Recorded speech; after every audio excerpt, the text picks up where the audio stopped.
Okay, we're here with Alex Pacheco, and you are like this, like animal rights, savior, rescuer guy.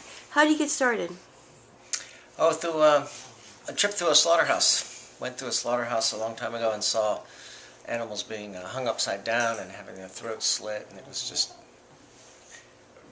pretty horrifying how barbaric it still is. And as a kid, I was raised in Mexico, and we used to slaughter animals in our backyard for dinner, so I was used to seeing animals killed. But in a big slaughterhouse, witnessing the horrors that they go through, even to this day, was just so shocking, so horrible, so terrible.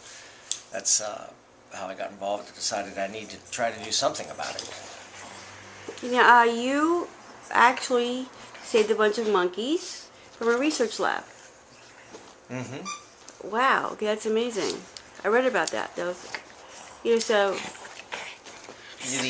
I took a job working undercover in a federally funded research laboratory where they were doing experiments on monkeys. And they had crippled the monkeys. They had cut nerves in their necks so that each of the monkeys had a crippled arm or a crippled leg. And then they would use electric shock to force the monkey to use their crippled arm. They'd tie the monkey down and put him in a electric chair, put the chair inside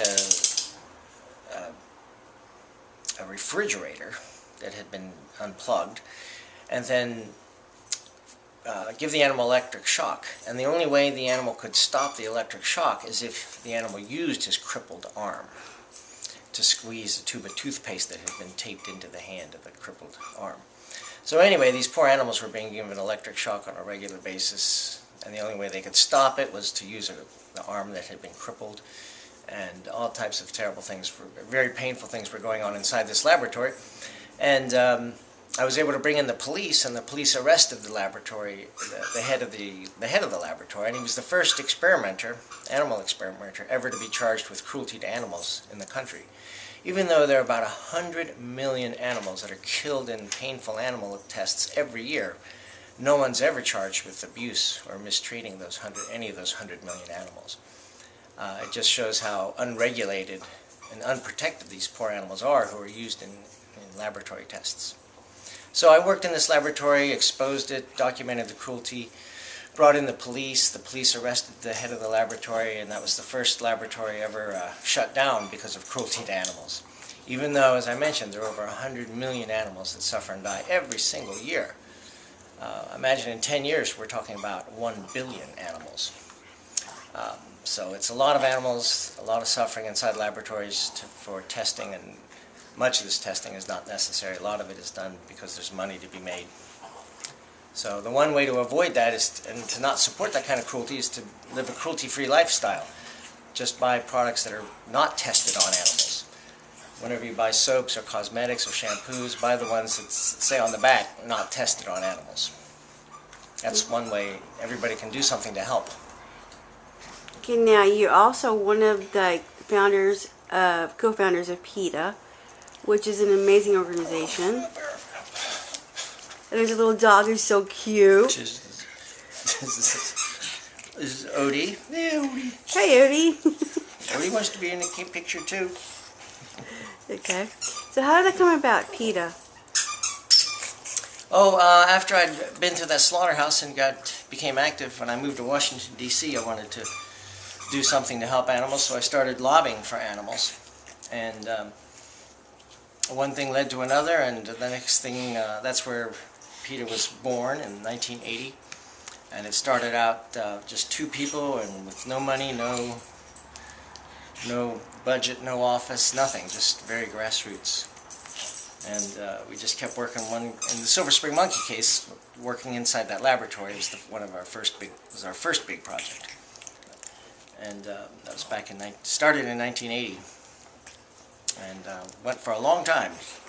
Yeah. Yeah, it's still going strong now. It's a huge worldwide organization. Mm-hmm. Yes. Now, 600million.org. What is 600million.org?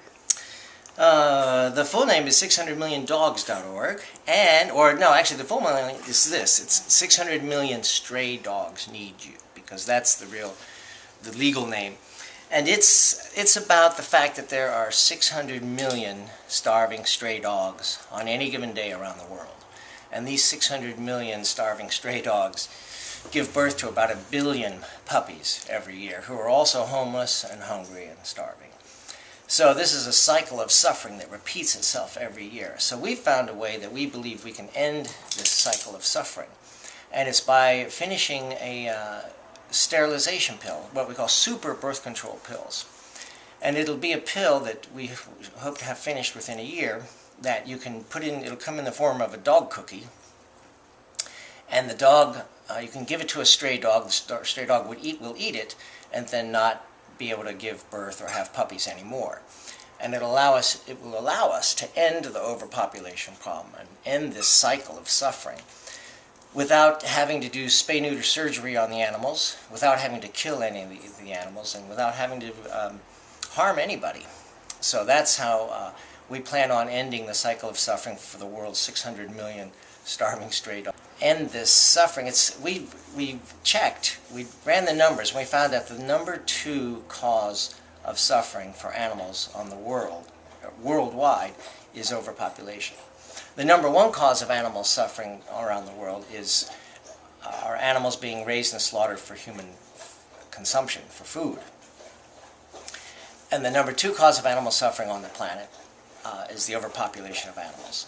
So our goal is to dramatically reduce the number 2 cause of animal suffering on the planet by developing these sterilization pills, first for dogs, and then for cats, and then for other animal species as well, other species that are killed in the millions because there are supposedly too many of them.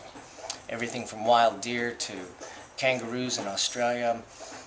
Each country around the world seems to have its own overpopulation problem with different species of animals.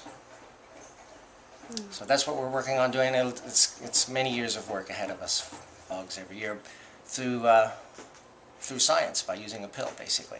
So what we have to do, though, is we have to raise the money to keep these pills non-profit. Because if we don't do it ourselves, either A, it's not going to get done, or a drug company is going to step in and do it, and they'll make it so expensive that it won't be affordable for the strays, for us to end the overpopulation problem. So we have to do all of the work ourselves, hire our own scientists to do the work that needs to get done, and raise the money ourselves to pay the scientists to get the work finished. But this way we're going to be able to keep the pill a non-profit pill, and we'll be able to give it away for free to all the poor around the world who can't afford to have spay-neuter surgery done. And if a drug company were to come in, they would make the pill cost just as much as the surgery, which is what's happened in the past with similar products. For example, there's an injection that can be used on male dogs to sterilize them. But guess how much the injection costs? It costs the same amount of money as a surgery costs. That's because a for-profit company got involved. So we're non-profit, and we're raising donations, $5 here, $10 here, and we're going to keep these pills non-profit so that if we need to, we'll be able to give them away for free to the poor so we can end this horrible cycle of suffering that's been going on year after year after year. So that's what 600 million stray dogs need you is all about. Alex Pacheco, making a difference for the animals in the world. The world thanks you. Thank you. Okay.